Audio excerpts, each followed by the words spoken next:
malee beeruuf keessatti jechuudha ala taa'ee ijoollee faana sararaatanii biraan nan geessu jechuudha agabuu mana shiitii ba'ee agabuu moodaqee taa'a sararaatanii ijoollee shifaa jechuudha ijoolleen keenya akkas naan kooseen nyaadhu maal siif nu naan ijoollee keenya sodaatudha anillee baay'ee sodaadha jechuudha akkas xanneen luqqisaa ba'ee jechuudha.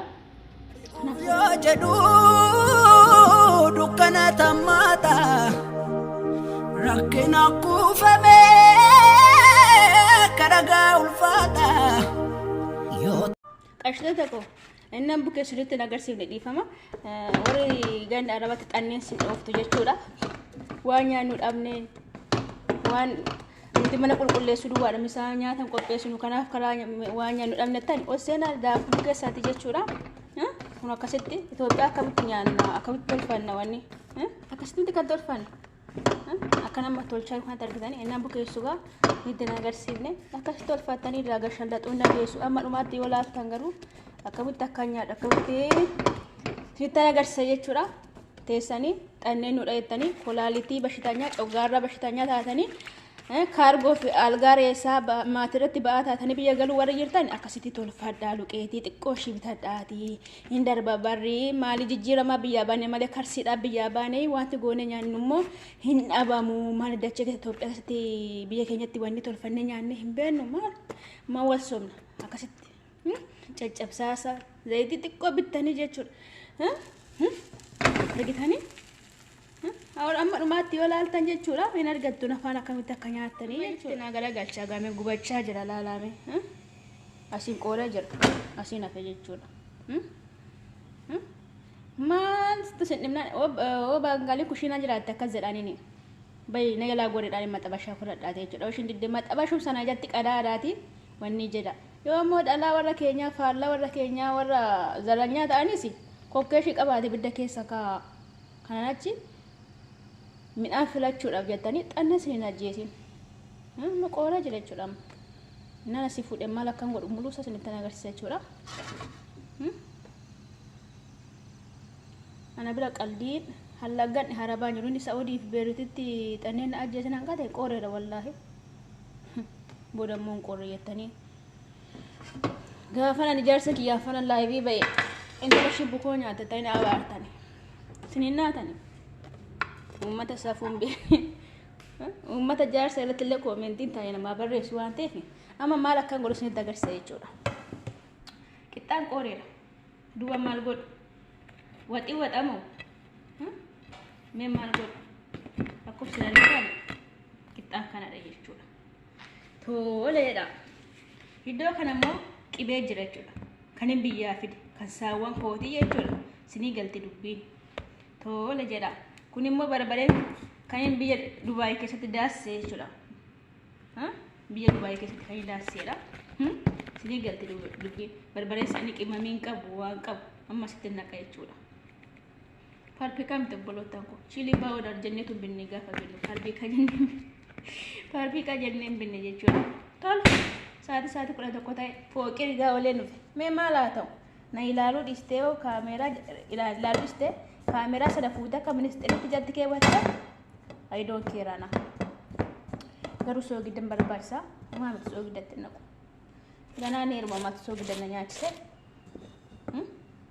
warreen waan nyaat nu dhabne xannee nu dhaye kaayyoodhaaf jenneeti xannee nu reebaa jira kaayyoodhaaf namni coggaarra luqa'ee waan kaayyoo galmaan ga'u jira haraba sodaatanii baxaxamtanii waan nyaatan dhabdanii namni odoo nyaatiin hojjedha siniin jedhe yoo jiraatan oofisii deema dhugaan siniin jedhe kanatti sodaadha coggaarra sin luqaa warri suuqii naannoo keessa jiru warri hoteelii naannoo keessa jiru moo saamakaa kana bitadhaati kaan siniin jedhe otoo Itoophiyaatti otoo hin hojjetin nyaattu moo otoo bitatiin jiraattu meeratti odeessaame mucayyoo tokko tuyyuu birrii 1,200 nyaadha birrii 1,100 duuta jedhe Itoophiyaa deemtetti ishii kaniin irraan galchaa jirti inni hojjete waggaa 5 hojjechaa biyya Dubaay keessa makiinaa fudhetti ijoollee hin eeddi mana nyaatallee hin qopheessiti jechuudha.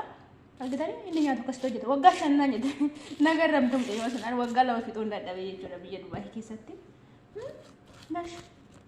Amma maal akkamta argitanii dhumatee jira jechuudha. Warri kana gochuu hin dandeenyettanii bitadha nyaadha warri bitannee nyaachuu hin dandeenyettanii karaa hundi balbala cufaan sodaannatanii taa dhufinuu gati baastanii galtu biyyatti jechuudha. Gaafa biyya galtan kisaaraa keessatti otoo hin heerumiin otoo hin da'iin coggaarra ayyacha yaatu jechuudha. Kanaaf argitanii maqaa kiyya akkuma isinitti beeka maqaa biraa isinitti mun barbaachisu fuuldura kanatti kan isin argitan kun kubbaayyaadha jechuudha. Kana keessa kan jiru shaayiidha. Naa banamuu didde moo yoo naa banamuu didaa itti qo'ame harka tokkoon banii kanaafi argitanii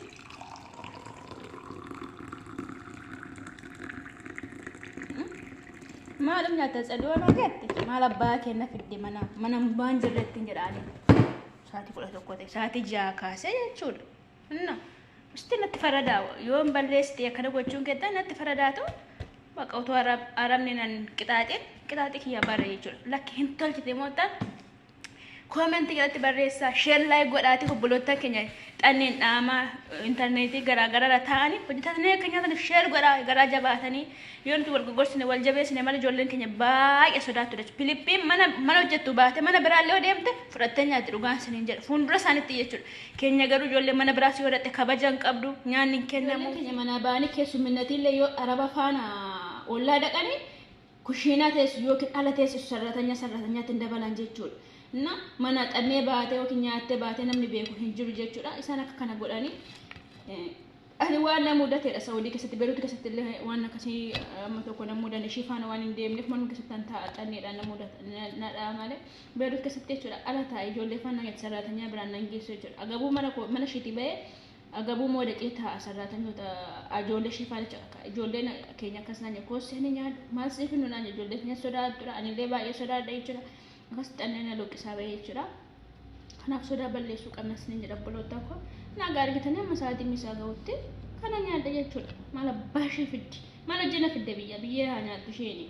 Yookiin birii gaarii namaa hin kennitu yookiin yaada gaarii Itoophiyaadhaaf hin qabdu leesh maaf akkas ta'e carraa keenya leesh kana mirga keenya agarsiisuu qabna gola jiru keessatti yoo jara warra faallaa keenyaa ta'e nyaatina isin irratti ka'u ta'e jeshi jaamsa amma dandeessa amma duraan dursaatii mana keessatti waan furmaata kennu qaba godha. Baangaaliin moo taate ta'an jaala jishitti qadaada kanuma nyaata dhabnettanii hin boo'inaa isiniin jedha. Shanjaa'oo argattanii nyaachuu baatan tokkicha ganama argachuu hin dandeessu. Waan hin beektan irraa hojjetadha nyaadha paastaa bishaan daksitanii wannettanii kala salphaan indoomii nyaatanii hojii keessanitti jabaatanii hojjechuu dandeessu isiniin jedha. Yoo miidhamtan garuu namni waan tokkitti isinii godhu halkan tokko nama dhawaadhaaf humtuu fira miti jechuudha. Yesuus Kiristoos naata dhibamaadhaaf humtuu fira miti jechuudha. Hiriyaa hin qabu dhibamaan hollaa hin qabu dhibamaan obboleettii hin qabu dhibamaan jechuudha. Kanaaf yoo dhibamne waan tokkitti nama waan tokko nama bishaan kubbaayyaa nuuf kennu obbiraan hin qabne jechuudha. Garuu yoo fayyaa qabaanne ofiifis taanee namaaf taane jechuudha. Jabaadha fayyaa keessan eeggachaa karoora keessaniif jedhaati. Waan yaaddawa karoora malee hin hojjetin obboloottan koo as teessanii hiriyaa qabachuun salphaadha. Garuu hiriyaan kee sun maalidha? Akkam taataa jireenya akkamii jiraata hiriyaan kee asii deemtee mana kiraa faana wanni itti simmeetii guyyaa lamaa teettee achi birrii kee gaafa fixxe biyya namaa yookiin maatii kanatti deebitee arrabsamtamu mataa kee gattee immoo ganaa bakkeetti baatee seetiin naadaarii daandira teessa obboleetti kootti karoorfadhe hojjedhu gaafa janjantus nama karoora qabu jana jedhi nama hojii jaalatu jana ani yeroo na bira dhufan warri na jana jana maa jedhu yeroo hunda obboloota koo waan nan jedhu akkas jechuudha. Nama hojii jaalatu barbaadan jedhan jechuudha. Gaafumanii foormii guddisa jechuudha. Hicci hojiin biyya keessaa nutti hin tolu. Hicci baajata hin qabnu. Hicci amma hojiin yeroo waan akkasii jammara deemaniin ofirraa isaan dhaaba jechuudha. Warra akkasii warra kaayyatu haa miti warra ilbee faangaasii jechuudha. Maxxantuu barbaadu jechuudha beektanii. Kanaas faangaasiin of danda'een jiraatu biqilootatti fayyadamee soorata biqiloota irraa jechuudha. Guddina biqilootaatiif tsariidha jechuudha. Kanaaf warra akkasii faana bareedina isaa teettee luuccina mataa isaa teettee suufiin uffatu jettee yookiin dhaabbii qumana isaa jettee jireenya kee luqeetti ta'uu hin qabu jechuudha. Ilaalitii fokkisaa maan ta'in nama kaayyoo kee nama halkan tokko faana nama yeroo hundaa faana gammaddee jiraatu nama halkan tokko faana bultu jettee miidhagaan barbaadi. Miidhagaan gaafa miidhagu kan kee miidhamni kee dhume yookiin qarshiin kee dhuma si dhiisee deemaa jira. Dhugaan sin jedhe hamma dhaxxanii qammaftanitti siniif hin galu. Ijoolleen baay'een kun gandaa arabaa dhuftee kuftee kun gandaa arabaa dhuftee basana nagaddi kun gandaa arabaa dhuftee barhoof dadhabde kan namaa jedhan qubaan addumatti qabuuf leesh. Hojjenne birrii kuma kudhan iyyuu namni waan baay'ee hojjete seenaa baay'ee of jijjiira obboloottan kun kuma 150 baatanii tokko kan akkas taatan jechuudha. Kufaatiin taane kuftu jechuudha. Maaliif namni sin jala jattanii fi namni sin faana dhani bultii dhaabbatan namni sin waliin ijaaramtantu kaayyoo keessan galmaan hin geenye jechuudha. Ilbeetti deemtanii wanni jedhina nama hojjetu nama qansiraalee waa qarumaan ta'in hojii isaa adda baafachuu qabda jechuudha hojjetaa mootummaa jaalladhu sin jechaa jiru abbaa qabeenya filatu nama ilbee nama tokko uffatatti obboleettiin uffatatti kennan uffatee si janajjan wanni xaragatee baaleesin jechuudha faangaasii akkasiin janajjaniin obboleettii ko jireenya kennan dhiyeessin asitti kan xanneen sidha irra safana xanneen sin dhayin leesh yoo maati maal isiin waaqayyo si abaaree si uume akkuma namaatti si uume jechuudha ati yoo boqqool qabattee deemta leesh mugaan sin jedhe jaanjaftuu wala giteetti michoomiin ani gaafuma jalqabu foormee guuchisa kanaachi faangaasii torbee lama booda jalaan baasa jechuudha luqeetaami waan agdee fanannaa luqeetii ta'uu qabu kophaa kon jiraaddu annu gaasini jedha waa hunda nan hojjedhela qorqorroo hirrukutu malee jechuudha gaasini jedhela mana finishiingisa lafa keessaa fixee hirmaataa guutee bolokkeettidhaan nan ijaara